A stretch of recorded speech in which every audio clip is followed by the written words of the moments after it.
Right. Take five. Oh, can't minimize. So I gotta share this and this. All right. I think it's working now. Hopefully. All right. Hello, my name is Adam. My presentation is on social media and the effects that it has on mental health, or more so the mental health of teens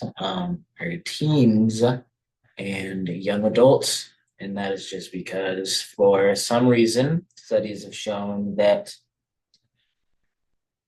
the negative effects that social media has on people take more of a toll on the younger generations than they do on the adults with fully developed brains.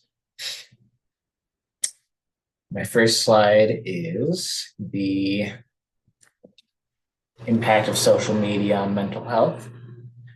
I guess to get started, social media connects us globally, which is a crazy thing, and can also lead to a lot of negative feelings, especially among teenagers. Endless scrolling can result in unhealthy comparisons to idolized bodies, idolized scenery, houses, everything, whether it's a supermodel or bodybuilder or a summer house. It makes you feel very inadequate with your own mediocre life. I have the air quotes because most things that you see that make you feel that way are not how they may seem. Next, I would like to talk about the vulnerability of teens. Teenagers are particularly vulnerable. Like I said earlier, they are particularly vulnerable to these mental health issues. Influencers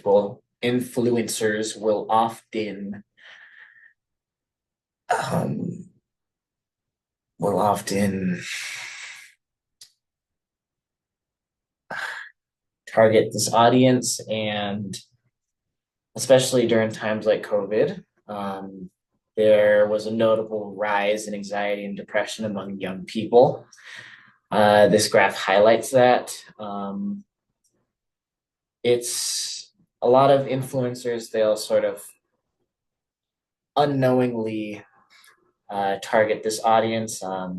You can see in your analytics the people that are following you, and more than often, the people following the supermodels, bodybuilders are younger people that are looking up to them as something that they want to be, something they aspire to look like, the physique they want.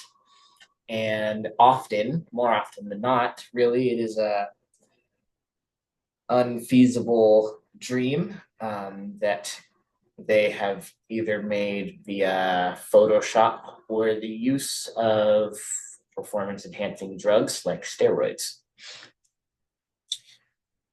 Building a healthy relationship, healthier relationship. One of the first steps that you can try taking if this is an issue for you is trying to set a time limit on how long you're going to use social media that day, because a lot of the time when you start scrolling, it is kind of hard to stop. I mean, it is a constant rush of dopamine. It's an addictive thing. Science has proven exactly why TikTok is so popular, why it's so addictive. That constant rush, pumping your brain full of dopamine, and it's not something that, especially if you do it for a prolonged time over years, it is not something that is just easy to put down. Follow uplifting accounts rather than the ones that bring you down. It's a lot easier to focus on the negative. It's a lot easier said than done to do that. The news media has, for, 100 years now, used the bad to grab your attention. And with the rise of social media, so does everyone. This streamer did this. This happened to this family, police brutality, war crimes. It's something that is going to catch your attention a lot easier than something that isn't so dramatic and bad. Pay attention to how social media makes you feel, the effects that it has on your mood. This is important because you really need to self diagnose a little bit to realize that this may be an issue in your life. Not a lot of the time are you going to assume that you're feeling a certain way that you do because of the things that you're watching. It's really important to watch the things that you consume, watch the things that you watch, just as much as watching the things that you eat. You can't constantly watch bad things and expect to feel great afterwards. Now, unless you're weird or psychopath, those things shouldn't make you feel good. And as plain and simple as that is to say, it is not as easy to do, especially after you are already in that hole. You need to set attainable goals. The way that you sort of counter these things is you need to set attainable goals and sort of do it in steps rather than looking at Everest and going, I can't climb that. It's too high. It's more of a starting at the bottom. You are at the base of it, and it's just piece by piece. You're going to end up there, but it isn't all going to happen at once, which is what a lot of people seem to not realize that it is something that you need to do in steps rather than all at once. Setting these unrealistic standards can lead to anxiety. I mean, when you're looking at the bodybuilders, supermodels, photoshoppers, you can tend to think I'm not even close to what they look like. So I'm just so, I feel so inadequate, all these things. And studies have shown that over 70% of teens feel pressure to compare themselves to others. And like I said, falling into this false reality of this is what everyone looks like, when in reality, you're well above average. And it's an extremely small percentage of the world that even looks like you, let alone like what you're trying to do. It's sort of broadening your perspective rather than keeping your tunnel vision on these things. You need to look a lot more at the bigger picture. There's a lot more, there's always a lot more to it. It's not as simple as I'm making it sound. And I know that, and I apologize for that. But like I said, small steps. The role of body image. Social media distorts body image and proportions.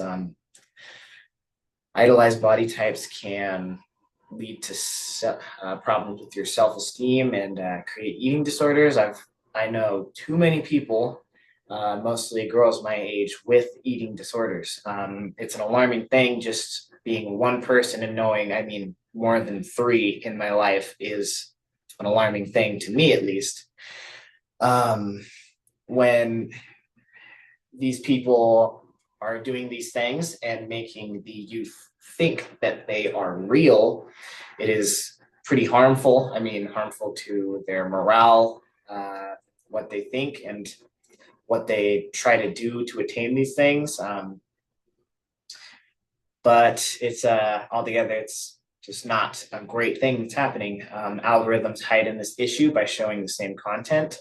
If you don't know how algorithms work, you are scrolling and you like a certain post or stay on it for a long time, it's going to show you more of that post. So if you're continuously consuming bodybuilders on steroids that claim to be natural, then you are going to continuously see that, and it's going to narrow your vision down to this world of this is what everyone looks like. There's so many people that look like this. Why don't I?